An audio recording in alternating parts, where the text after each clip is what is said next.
This is a test of the emergency alert system originating from the Michigan State Police State Emergency Operations Center in Lansing.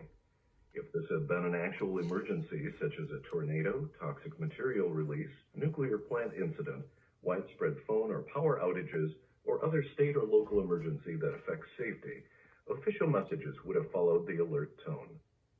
This test is presented in conjunction with Michigan's Severe Weather Awareness Week, March 24th through the 30th.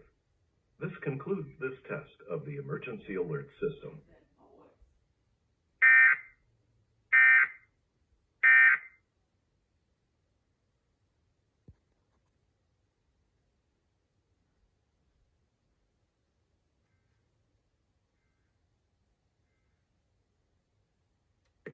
Okay, so I cut the test on the TV, but when I cut it on my other radios, it had some kind of rare wording about COVID-19, about the spread of COVID-19.